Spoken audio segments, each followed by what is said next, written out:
At 3:35 p.m. local time, the Elektrodetol factory in Karachev was alive with the monotony of production. Assembly lines clattered, sparks lit the floor, and workers handled the small but vital connectors that kept Russia's war machine alive. Few of them knew that at that exact moment, more than 240 kilometers away, a Ukrainian launch crew had already completed their final checks. The Neptune cruise missile, once a weapon designed to sink warships, now sat on its launch rail in a new role: land attack. Its AI-assisted guidance system had already been fed precise coordinates, imagery, and electronic signatures. At 3:34, the launch code was confirmed. At the ignition cycle began.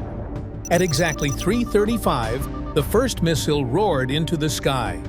To strike Elektrodetol was to strike the invisible skeleton of Russia's military hardware. If you break the bones, the body cannot move. And at that precise moment, Ukraine decided to fracture that skeleton. The Neptune cruise missiles. Originally designed as Ukraine's shield against the Russian Navy, these missiles had been repurposed for land attack. This adaptation reflected Ukraine's hallmark in the war: ingenuity in the face of overwhelming odds. What was once a defensive weapon had been refashioned into a long-range instrument of offense.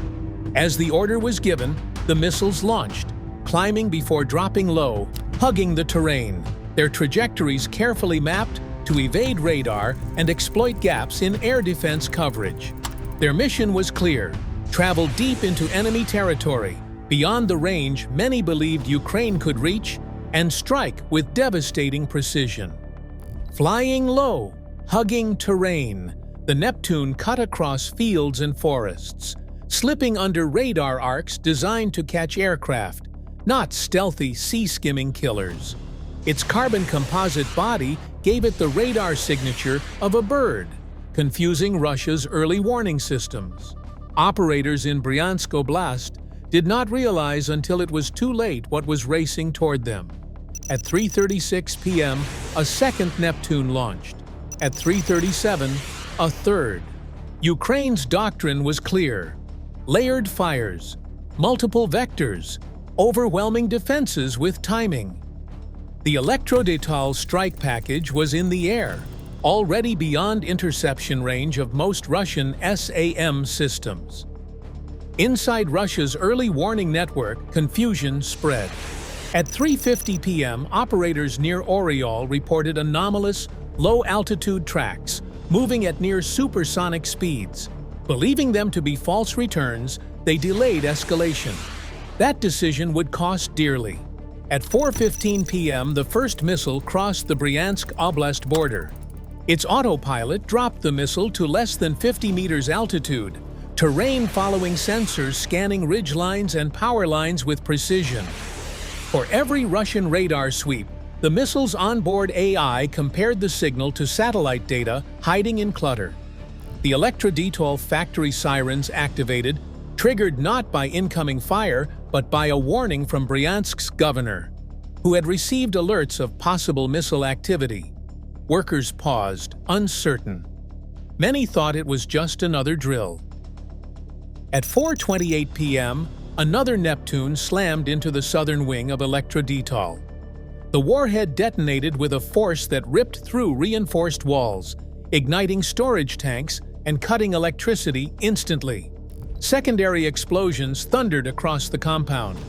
By 4:30, the entire facility was engulfed, flames tearing upward into a black column visible for kilometers.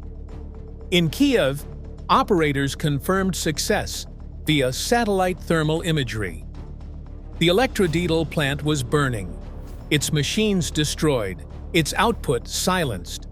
Ukraine's missile and artillery forces had done the impossible, struck 115 kilometers past the border, at the very core of Russia's military industry. From the first second of flight, it was an exercise in timing and deception. The missiles traveled more than 240 kilometers into Russia, a deep standoff strike that projected power far beyond the front lines.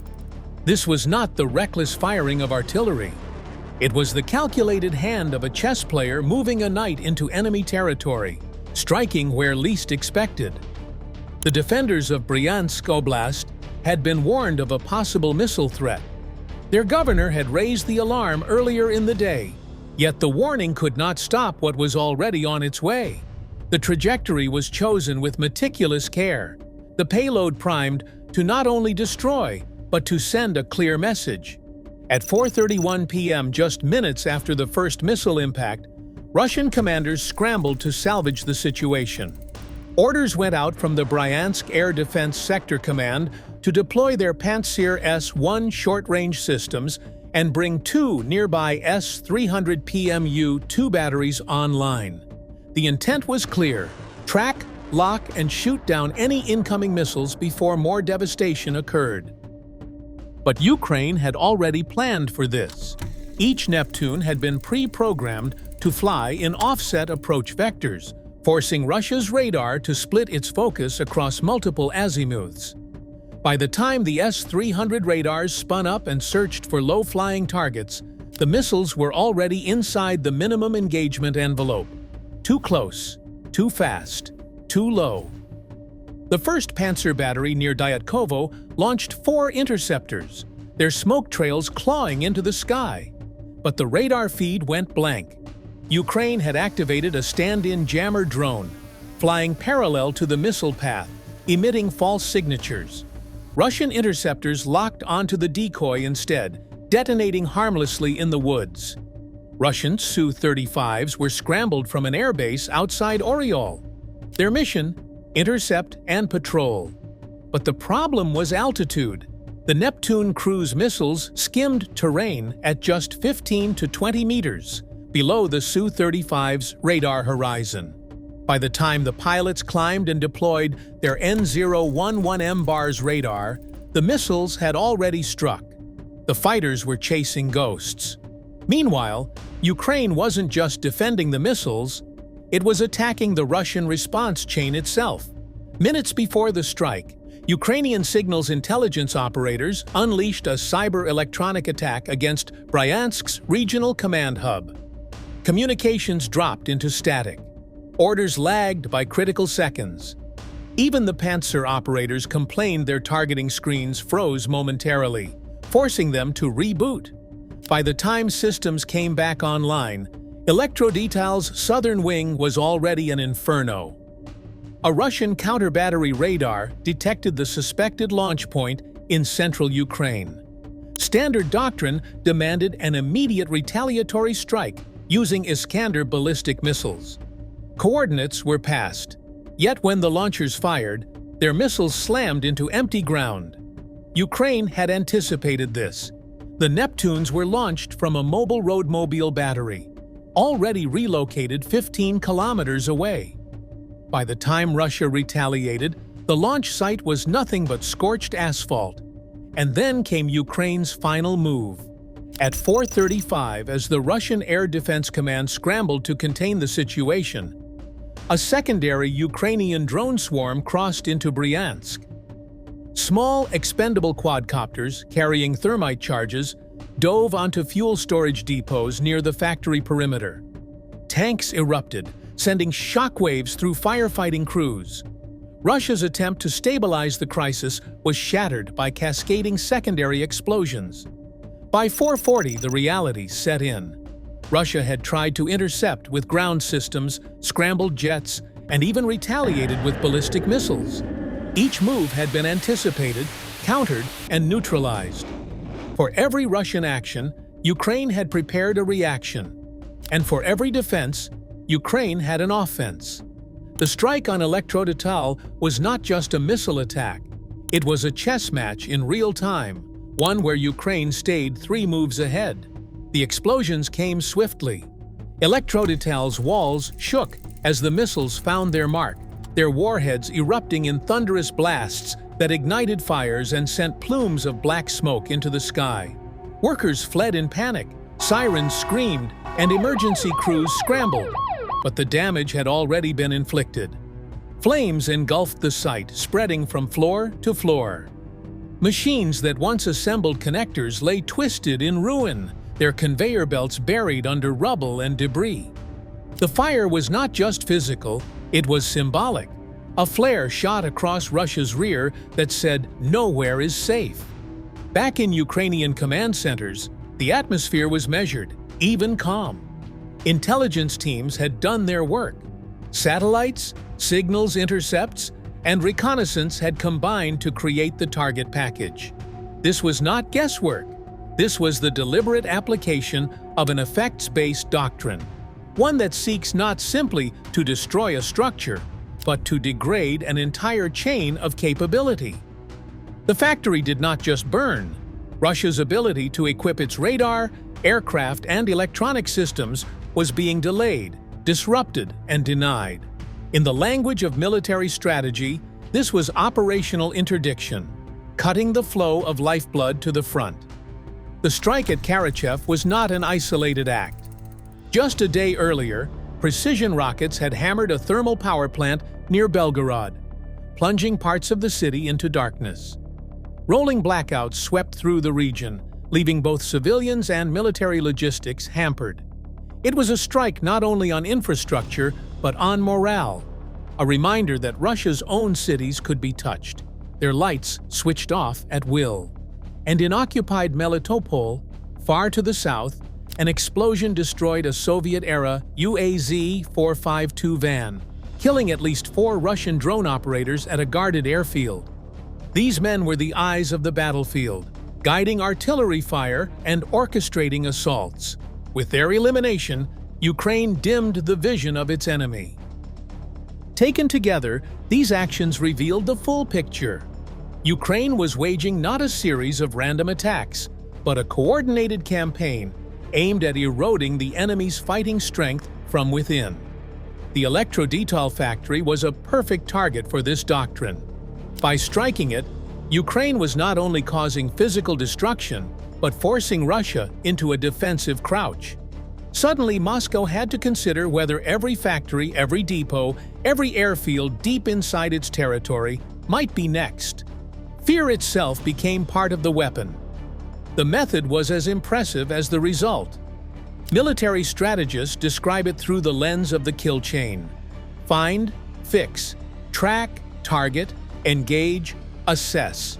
Ukraine executed each step flawlessly. Intelligence found the target. Reconnaissance fixed its coordinates and confirmed its function. Surveillance tracked its operations. Commanders targeted it with Neptunes. Operators engaged at the chosen hour. Analysts assessed the fiery aftermath. The loop was complete, a textbook demonstration of modern operational art. For those in Karachev, none of this doctrine mattered in the moment. What they saw was devastation. Thick smoke curled into the sky, casting shadows over nearby neighborhoods. Firefighters battled flames that licked at the remains of machinery. Sirens echoed across the town as locals stood in shock, watching the plant they had known for years consumed by fire. But for the Russian military, the significance was chilling. The parts that once flowed out of Elektrodetol to keep radars tuned and aircraft serviced were now interrupted. Supply officers faced shortages. Commanders faced delays. And on the front lines, soldiers would eventually feel the effect in weapons that failed, systems that glitched, and replacements that never came. The Elektrodetol strike also fed into a doctrine of cumulative effect. One explosion will not end a war, but a steady drumbeat of them erodes an adversary's endurance. Factories destroyed, operators eliminated, power plants disabled. The enemy slowly bleeds capability, morale, and confidence. Ukraine has become adept at this. It knows that it cannot match Russia shell for shell or missile for missile. But it can choose its blows with precision, each one aimed at creating a disproportionate impact. That is the essence of asymmetric warfare. For Ukrainians, the news of the successful strike resonated deeply. In towns and cities under siege, where civilians endure daily shelling, these victories carry immense psychological weight. They are proof that Ukraine does not simply endure. It strikes back, intelligently and effectively. Each confirmed hit reinforces the belief that their military is not only defending but dictating terms in its own way. It sends a message to allies as well. The weapons provided are not wasted. They are adapted, repurposed, and applied with skill. Back in Karachev, when the last embers of the factory fire were extinguished and investigators picked through the wreckage, the echoes of the strike still hung in the air. The images of twisted steel and shattered windows were more than just local news. They were symbols broadcast to the world. Elektrodetal had ceased to be a factory and become instead a battlefield marker, proof that the war was not confined to trenches but was fought across networks of supply and industry. The war is far from over. The battlefield is still fluid, the front lines still contested, the skies still filled with missiles and drones. But the fire at Elektrodetal marks a turning point, not in territory, but in perception. It proved that even in the face of overwhelming force, brilliance can strike through. At 3:35 p.m., the message was sent. Nowhere is untouchable, no system invulnerable, no factory beyond reach. The war's outcome is still unwritten, but in the smoke of Bryansk, one chapter was carved in fire and steel.